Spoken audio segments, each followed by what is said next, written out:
राम राम भाइयों। अपने channel HSSC guide पे तारा स्वागत है। उम्मीद करूंगा तुम सब ठीक होगे। भाइयों, आज एक टॉपिक पर बात करांगे। ये तुमने बेरा है कि फिलहाल 12th के एग्जाम खत्म हुए हैं, तो बहुत से बालका के और बालका के पेरेंट्स के माइंड में ये रहा है कि भाई 12वीं के बाद क्या करें। क्योंकि भाई जब हमने 12वीं करी थी, हमारे दिमाग में भी यह चीज थी और हमने कोई गाइड करनी भी नहीं होया करता। तो जो यार दोस्ता ने जो कराया वही हमने कर लिया। और बाद में जब थोड़ी खुद की समझ डेवलप हुई तो फिर पछतावा होया कि भाई काश हम यो कर लेते, तो उस टाइम हमारा बहुत से साल बच जाते।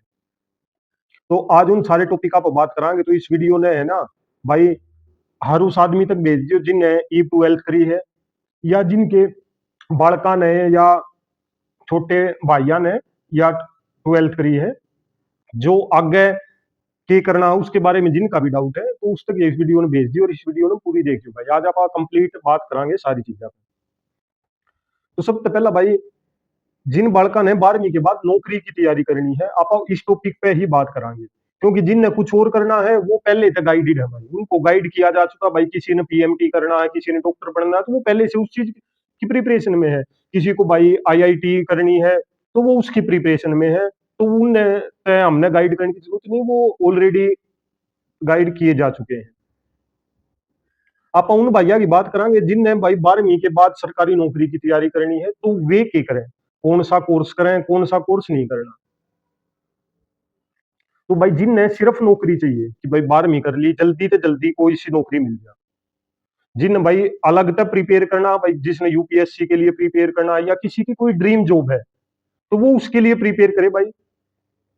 आप उन बालका खातर बात करांगे जिनने जल्दी से जल्दी नौकरी चाहिए कि भाई 12वीं हुई है, ग्रेजुएशन होने तो पहला नौकरी मिल जाए, 1 साल 2 साल 3 साल में नौकरी मिल जाए। या जिन्हें ग्रेजुएशन की नौकरी करनी है, तो वो जब तक उसकी ग्रेजुएशन हो है तो तब तक वो कैस किस तरीके से तैयारी करे कि जैसे ही उसकी ग्रेजुएशन कंप्लीट हो है और उसने नौकरी मिल जाए। इस टॉपिक पे भी बात करांगे। तो भाई ये साफ और सीधी बात है, जिसने सरकारी नौकरी की तैयारी करनी है अदर देन टीचिंग, जिसने टीचिंग की करनी है वो अपने कॉलेज में जाओ, रेगुलर स्टडी करो भाई। जिस भी सब्जेक्ट का हमने टीचिंग करनी है वो अपना वो सब्जेक्ट लो कॉलेज में और अपने एडमिशन ले लो। जिस भाई ने नौकरी चाहिए, सरकारी नौकरी चाहिए, उस भाई के लिए कॉलेज में जाना कोई कंपलसरी नहीं है भाई। अगर आपको सरकारी नौकरी की तैयारी करनी है तो कॉलेज जाना जरूरी नहीं है, आप डिस्टेंस से एडमिशन लो। क्योंकि देख भाई, हमने कोई बतानिया नहीं था, हमने 3 साल कॉलेज में खराब करे। और कॉलेज की पढ़ाई सरकारी नौकरी की तैयारी में कितने काम नहीं आई। जो नॉर्मल ग्रेजुएशन या 12th बेस की नौकरी की तैयारी करें, उनको कॉलेज की पढ़ाई कितने काम नहीं आती। तो आप डिस्टेंस से एडमिशन लो, क्योंकि कॉलेज में जावा है भटकने के चांसेस ज्यादा रहे हैं भाई। कोई नशे पत्या में बढ़ जा है, यारी दोस्ती लड़ाई झगड़ा में बढ़ जा है, गैंगवारा में बढ़ जा है, दुश्मनी बैर बांध ले किसी के लिए भाई, प्यार मोहब्बत में पड़ के अपनी लाइफ खराब करते हैं। जब अकल आवे है, जब टाइम बहुत बीत चुका हुआ है, इन चीजों में हम खुद भुगत भोगी। हाँ, इसलिए गाइड करा। हाँ, अपन कोई किसी दूसरे की सुन के समझ के नहीं कहते भाई।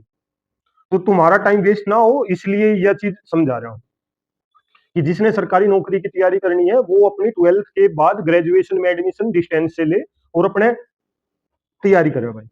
तैयारी कैसे करनी है उसके बारे में भी आगे बात करांगे। तो पहला स्टेप ये लो भाई, तुमने कॉलेज में जाने की जरूरत नहीं है। अगर तुमने नौकरी लेनी है, अपने घर के हालात बदलने हैं, अपने पेरेंट्स के लिए कुछ करना है, तो कॉलेज जाने की कोई जरूरत नहीं है। हाँ भाई, जिसने अपने 3 साल वो कहने कॉलेज लाइफ जी के देखनी है, हमने नौकरी तो कोई मतलब नहीं, उस टाइप के बालक जा सकते हैं।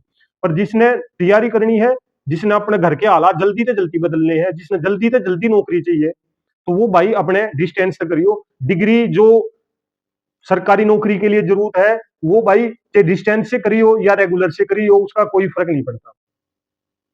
ठीक है, आप डिस्टेंस से करे, डिस्टेंस से ग्रेजुएशन करके आईएएस भी लग सको हो, और आप डिस्टेंस से ग्रेजुएशन करके कॉन्स्टेबल या कुछ भी जो नौकरी हुए हैं नॉर्मल वे भी लग सको। तो कोई फर्क नहीं होता, रेगुलर से डिग्री करेगा और डिस्टेंस से डिग्री करेगा सरकारी नौकरी की तैयारी करेगा। तो भाई तुमने एडमिशन ले लिया अपने डिस्टेंस से, ये तैयारी करनी है अपन। जब तक अगर अपन सीधी नौकरी चाहिए तो 12th बेस की जो जो नौकरी हुई उनके बारे में बात करांगे भाई। तो ये बात करांगे भाई अपना स्टेट हरियाणा की। हरियाणा में कोई भी सरकारी नौकरी लेनी है आपने 12th या ग्रेजुएशन लेवल की, एचसीएस और टीचिंग को छोड़ के, तो आपको एक एग्जाम देना होगा भाई, उसका नाम है CET, common eligibility test. Haryana में 2 सीईटी हुए हैं, एक ग्रुप सी के लिए हुआ है जिसमें 12वीं और ग्रेजुएशन लेवल की पोस्ट आया करे, एक हुआ है ग्रुप डी के लिए, जिसमें ग्रुप डी जो मतलब अपने भाई 4th क्लास की जो जॉब्स है, पीएन हो गया या फिर चौकीदार टाइप हो गया, अटेंडेंट टाइप हो गए, इस टाइप की कुक वगैरह, मोची धोबी, जो ये भी 4th क्लास की जॉब है, ये भी अपने आवे हैं भाई। ईब जो जिन भैया ने ईब 12वीं करी है तो भाई वो सीईटी नहीं दे पाए होंगे, क्योंकि जो ग्रुप सी का सीईटी है वो हो चुका है। तो ईब जो भी पोस्ट लिखेंगे इस साल या अगले साल जो लिखेंगे वो पुराने सीईटी बेस्ड पे ही लिखेंगे। तो जब तक नया सीईटी नहीं होता, आप लोगों के लिए एक ही ऑप्शन है, अब जो है ग्रुप डी का सीईटी होगा। वो सिर्फ एक एग्जाम है, आप एक एग्जाम दो, उसके बेस पर आपको नौकरी मिल जाएगी। जो सीईटी ग्रुप सी का है उसमें पहले तो ग्रुप जो सीईटी है वो करना पड़े, उसके बाद जो नौकरी की पोस्ट लिख रहे हैं वो पोस्ट भरनी पड़े हैं, और उसके बाद फिर उनका लगता है एक एग्जाम और होगा। तो सीईटी आवे उससे पहला हम ग्रुप डी का सीईटी दे सको, जिसने जल्दी नौकरी चाहिए। सिलेबस 90% सेम है भाई, सी का और डी का भी। उसमें किया यार आपने, मैथ आया करे, रीजनिंग आया करे, हिंदी आया करे, इंग्लिश आया करे, साइंस आया करे, जीके आया करे, और हरियाणा जीके आया करे। आगे इनके बारे में बात करांगे भाई, ये चीजें आपने कहां तक पढ़नी है। तो या तो बात होगी भाई जल्दी से जल्दी नौकरी अगर हरियाणा में लेनी है तो ग्रुप डी के ही फॉर्म आओगे। कोई भाई है भाई मैंने ग्रुप डी की नहीं करनी, मैंने सीईटी की करनी है, तो तुम अगले सीईटी के लिए तैयार हो जाओ भाई। 1 या 2 साल बाद 27-28 में नया सीईटी होगा, उसके बाद ही तुम कोई नौकरी देख सको हो हरियाणा में। तो ये जिस भाई ने हरियाणा के अलावा जो बाहर की नौकरी भी कर सके हैं, तो भाई 12th बेस पे दिल्ली पुलिस आया करे, चंडीगढ़ पुलिस आया करे, एसएससी में सीएचएसएल आया करे, एमटीएस आया करे, और जीडी आया करे। ठीक है, सीएचएसएल में क्लरिकल पोस्ट, वो एमटीएस में वही 4th क्लास की जॉब हुए हैं, और जीडी में जो अपनी पैरामिलिट्री फोर्सेज हुए हैं उनमें कांस्टेबल की नौकरी हो गई। जो सीआरपीएफ, सीआईएसएफ, एसएसबी, इस टाइप की जो भी हो, उनमें कांस्टेबल की जो नौकरी है वो एसएससी जीडी के थ्रू हुए हैं, एमटीएस के थ्रू, वो एक सीएचएसएल के थ्रू। ये जो यार है, ये हो यार 12th बेस का एग्जाम। उसके बाद सीजीएल हो यार जो ग्रेजुएशन बेस का एग्जाम हो यार, और सीपीओ हो यार, सीपीओ जो पैरामिलिट्री फोर्सेज या दिल्ली पुलिस में सब इंस्पेक्टर के लिए हो यार, ये भी ग्रेजुएशन बेस्ड हो यार। तो जिन्हें जल्दी चाहिए वो 12th बेस के लिए करो, और जिन्हें भाई ग्रेजुएशन लेवल की चाहिए तो जब तक तुम्हारी डिस्टेंस से ग्रेजुएशन हो रही है तब तक तुम 2-3 साल बड़ी अमंड का तैयारी करो, जैसे ही ग्रेजुएशन हो उसके बाद तुम सिलेक्ट हो जाओगे। जो ये 12th लेवल की जो जॉब हुए हैं उनका लगभग 80% सिलेबस सेम हो गया है जो सेंटर की करोगे। इसके अलावा सेंटर की एक और बता दे भाई, रेलवे में भी जॉब आया है एनटीपीसी की, जिसमें भाई क्लरिकल पोस्ट हुए हैं 12th लेवल की, आरपीएफ वगैरह की हुए हैं, ये रेलवे में भी आए, ये भी 12वीं बेस की। तो आप जिसकी भी तैयारी करना चाहो कर सको, सिलेबस लगभग सेम हो यार। ठीक है, तो तैयारी शुरू कैसे करा उस पर भी बात करांगे भाई। कोई भी भाई 12वीं करके आया है तो उसका पढ़ाई पे तो लिंक है ही नहीं, तो है नहीं भाई पढ़ाई पे लिंक छूट गया। लेकिन जो आप स्कूल में जो चीज पढ़ा हाँ, और जो कंपटीशन लेवल की जो चीज हुए हैं उनमें थोड़ा फर्क हो यार भाई, क्योंकि जो आप स्कूल में जो चीजें पढ़ा वो कॉन्सेप्चुअल बेस्ड हुए हैं भाई, उसमें अपन रिटर्न लिखना हुआ है, सब्जेक्टिव हुआ यार है। और जो अपन कंपटीशन लेवल की तैयारी करा हाँ, उसमें ऑब्जेक्टिव चीजें होती हैं और थोड़ा ट्रिकी बेस्ड चीजें हुए हैं। तो तुमने जब शुरुआत करनी है तो तुमने सबसे पहला जो भाई एसएससी की तैयारी करना चाहे, एसएससी में भाई अपने एमटीएस, जीडी और सीएचएसएल या फिर सीजीएल भी लगा लो, इनका लगभग सिलेबस सेम है भाई। तुमने math, reasoning, English, GS, computer, ये चीजें पढ़नी पड़ेंगी। तो शुरुआत जो करोगे ना एसएससी वाले भाई, वो मैथ और इंग्लिश से करियो। आप मैथ और इंग्लिश की किसी भी एसएससी के टीचर से कोचिंग ले सको, ऑनलाइन कोई भी कोचिंग। कोचिंग मैं मना कर यार बहुत भाई कहोगे भाई कोचिंग के लिए मना करे, लेकिन जो 12th बेस का बालक है अगर वो एसएससी की तरफ जा रहा है तो कोचिंग की जरूरत है। अगर आप हरियाणा में तैयारी करोगे तो तुमने कोचिंग की जरूरत नहीं है, क्योंकि एसएससी में आपने कंसेप्ट बेशक आता हो लेकिन उसको जल्दी करना हुआ है, पेपर में टाइमिंग की कमी हुआ है, तो जल्दी करने के लिए थोड़े ट्रिक्स सीखने हुए हैं भाई, और वो ट्रिक्स अपन स्कूल में नहीं सिखाए जाते। तो इसलिए एसएससी में इंग्लिश और मैथ की कोचिंग लेनी जरूरी है। आप किसी भी एसएससी के टीचर से ले सको, यूट्यूब पे बहुत सारे टीचर्स हैं, गगन प्रताप हो गया, अभिनव हो गया, राकेश यादव हो गया, आदित्य रंजन हो गया, ये सारे मैथ्स के टीचर हैं। आप इनमें से जो तुमने अच्छा लगा अपने इनके डेमो वगैरह देख लियो, यूट्यूब पे देख लियो, उन पे पढ़ सको भाई। और इंग्लिश के भी बहुत से टीचर्स हैं, तो वहां पे मैथ इंग्लिश जब तुमने ढंग से आ जा, उसके बाद रीजनिंग प्रैक्टिस करिए, रीजनिंग प्रैक्टिस से ही आओगी। कुछ एक टॉपिक है जो सीखने पड़ेंगे वो यूट्यूब पे तुमने फ्री ऑफ कॉस्ट मिल जाएंगे। ठीक है, और इंग्लिश भी तुमने यूट्यूब पर फ्री ऑफ कॉस्ट मिल जाएगी। एक रानी मैडम है, रानी मैडम की तुम यूट्यूब पर फ्री ऑफ कॉस्ट इंग्लिश भी कर सको। और भाई अभी नौ ने लगा लो या गगन प्रताप ने, इनने भी फ्री में वो कर रखा है, तो आप एक बार वो फ्री वाला कोर्स भी करके देख सको, उससे तुम्हारे थोड़े बेसिक्स और स्ट्रॉन्ग हो जाएंगे। उसके बाद अपने पेड कोर्स भी लेकर देख सको, या फिर तुरंत समझ में आ जाए तो फिर तुम खुद भी कर सको भाई। ये तो हो गया एसएससी के। सिलेबस लगभग सेम हुआ है, यो दिल्ली पुलिस का हुआ है, यो चंडीगढ़ पुलिस का हुआ है। इसमें भी मैथ, रीजनिंग, कंप्यूटर और जीके आया है भाई।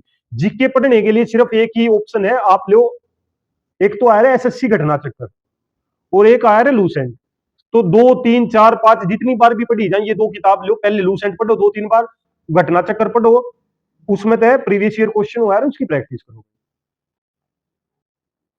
इन चीजों में जब पढ़ोगे 2 3 4 महीने तो तुम्हारे थोड़े कंसेप्ट डेवलप होने शुरू हो जाएंगे, उसके बाद समझ अपने आप आ जाएगी। लाइब्रेरी में जाकर पढ़ा करो, वो बेस्ट हो यार, क्योंकि वहां इन्वायरमेंट हो जाए भाई। क्योंकि स्कूल तो आए है ना, स्कूल की स्टडी जो है 2 3 4 घंटे पढ़ लिए तो इनफ लग गया है। लेकिन कंपटीशन के लिए पढ़ने खातर भाई कम से कम अपन 4 5 घंटे 6 घंटे तो देने पड़ेंगे। तो वो हैबिट बनाने खातर हमने लाइब्रेरी जाना जरूरी है। लाइब्रेरी जाओ, तैयारी करो, इबे तो लागोगे तो जब तुम 19 20 21 साल के हो जाओगे तो पूरे परिपक्व हो जाओगे भाई कंपटीशन लड़ने के लिए। जो ग्रेजुएशन, जब तक तुम्हारी ग्रेजुएशन भी हो जाएगी तो तुम ग्रेजुएशन बेस्ड की जॉब्स के लिए भी प्रिपेयर हो जाओगे। और जो 12th लेवल की जो है उनके लिए भी प्रिपेयर हो जाओगे। 1 2 साल दे नू मत मानियो कि 2 महीने में 12वीं करिए 2 महीने बाद नौकरी मिल जाएगी। कम से कम साल 6 महीने 8 महीने 9 महीने साल तो देना पड़ेगा बढ़िया प्रिपरेशन करना। अगर तुम स्कूलिंग तय ही तुम्हारी बढ़िया हो रही है तो भी 5 या 6 महीने तो बढ़िया डाल देने पड़ेंगे, क्योंकि स्कूलिंग और कंपटीशन में फर्क है थोड़ा बहुत।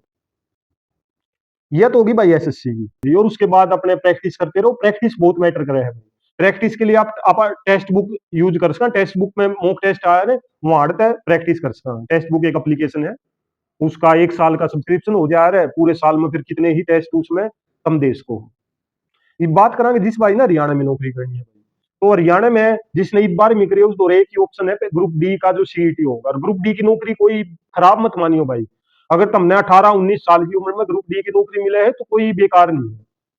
क्योंकि जब तुम 20 25 30 साल के भी हो जाओगे ना, जब डिमांड इन चीजों की इतनी हो जाएगी भाई कोई ग्रुप डी की ये दे दो, तो अगर 18 19 साल का बालक न मिले है तो जब तुम 30 28 30 तक होगे तो तुम एक अच्छी पोस्ट पे पहुंच जाओगे, फाइनेंशियल इंडिपेंडेंट हो जाओगे।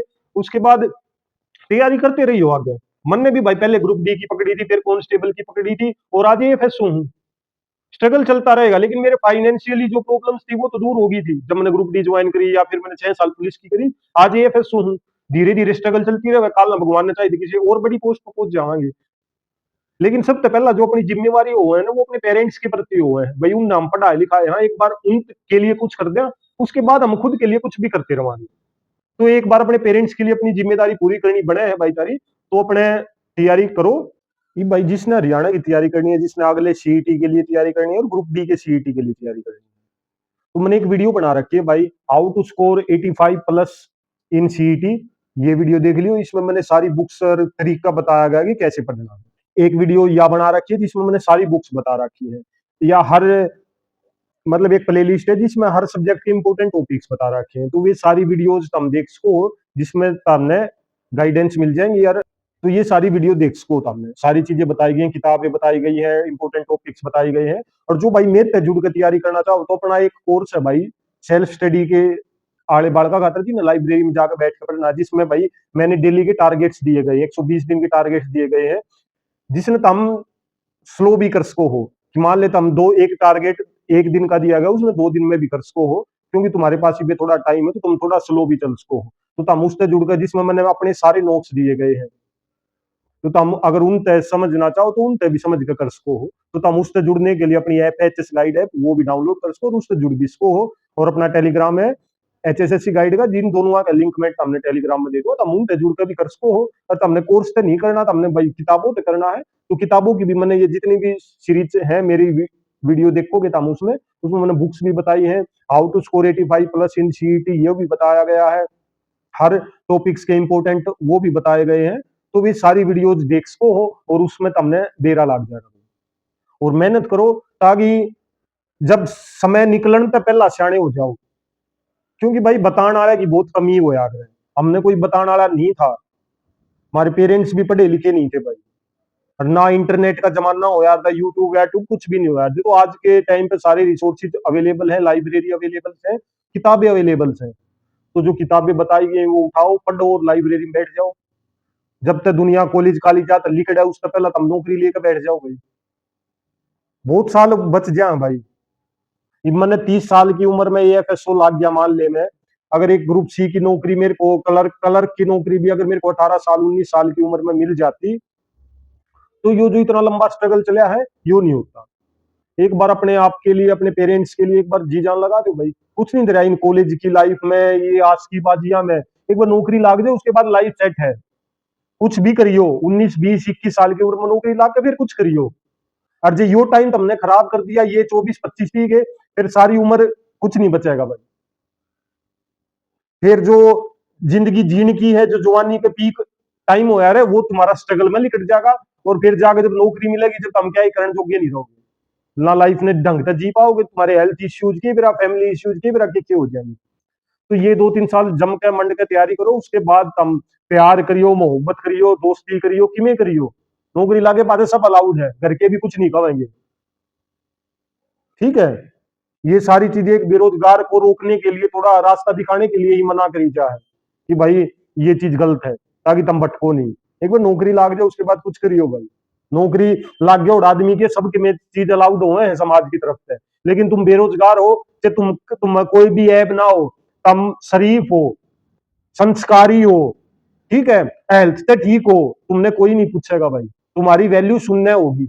और एक ग्रुप डी में लग गया और आदमी से दारू पीता हो, पेट लिकट रहा हो, हेल्थ खराब हो, कुछ भी हो, उसकी वैल्यू तारते ज्यादा होगी। तो इसलिए जरूरी है। और अपने हरियाणा में तो भाई सरकारी नौकरी की वैल्यू है, प्राइवेट से तुम किमें कमाते हो, कितने तरह किले जमीन कुछ आती हो, नौकरी वाला से प्रायोरिटी ज्यादा ही दी जाए। तो इसलिए अपनी जीवन का जो पीक टाइम है इसमें स्टडी में लगाओ, मेहनत करो। सारे रिसोर्सेज सारी चीज गाइडेंस साथ दे रखी है, वीडियोज की पूरी सीरीज है, उन देख सको हो। एक दिन 2 दिन लाग कर बैठ कर सारी वीडियो देखोगे, सारी किताबें सारी चीजा का सारा गाइडेंस मिल जाएगी तुमने, और फिर करो शुरू। लाइब्रेरी लो और बैठो और लाग जाओ। 1 1.5 साल मंडे का पढ़ लोगे तो आगे की पूरी लाइफ बेटर है। जो 1.5 साल स्ट्रगल कर लोगे, मानो यो पीक टाइम हुआ है भाई, तुम्हें नए नए हार्मोन्स है, स्कूल से लिखड़े हो, तो तुम भी नू सोचोगे कि अब जिंदगी ने एक्सप्लोर कर लिया, नू कर लिया, के राखी कर लिया। हर किसी के माइंड में ये चीजें आ रही है। लेकिन अगर इस टाइम ने तुम यूटिलाइज कर लोगे तो फिर पूरी लाइफ बेटर है। अगर इस टाइम ने गवा दोगे तो फिर जो लाइफ इंजॉय करने का टाइम है वो सारा स्ट्रगल में चला जाएगा। हमारा भी चला गया भाई, क्योंकि हमने भी अपना जो यो 18 21 22 का समय था यो आवारागर्दिया में गवा दिया। जब जाकर सियाने हुए 22 23 साल की उम्र में जब नौकरी मिली, उसके बाद फिर सारी लाइफ स्ट्रगल में चली गई। आज 29 साल का हो गया, ये फिर सुबह क्या फायदा। हालांकि आज भी बन गया, यह भी बड़ी बात है। मेरे तय बड़ी बड़ी उम्र के हैं भाई जिनका स्ट्रगल आज भी चल रहा है। तो हम तो चलो भाई 22 23 साल की उम्र में सियाने हो गए, जिंदगी तो भटक रहे थे, उठते मोड़ आ गया जिंदगी का, वो हो गए। बहुत से हैं जिन्हें 25 26 27 29 साल की उम्र में जाकर अकल आवे है, फिर लाइफ में कुछ नहीं बचता। तो भाई बेटे सियाने हो जाओगे, नए नया खून है, ठीक है। बुरी आदत है, एक अपने हेल्थ का प्रॉपर ध्यान रख यारो भाई। नए नए बालक को रनिंग जरूर करके आया करो, रनिंग बहुत बेस्ट एक्सरसाइज है स्टडी के लिए। इन चीजों ने छोटी छोटी हैबिट्स हैं, इन चीजों ने अपनी दिनचर्या में लेकर आओगे तो बिल्कुल लाइफ बढ़िया हो जाएगी। ठीक है, राम राम। पढ़ दे रहो, और तुमने भाई तुम्हारी अच्छी जीवन अगर शुरू करोगे तो उसके लिए शुभकामनाएं।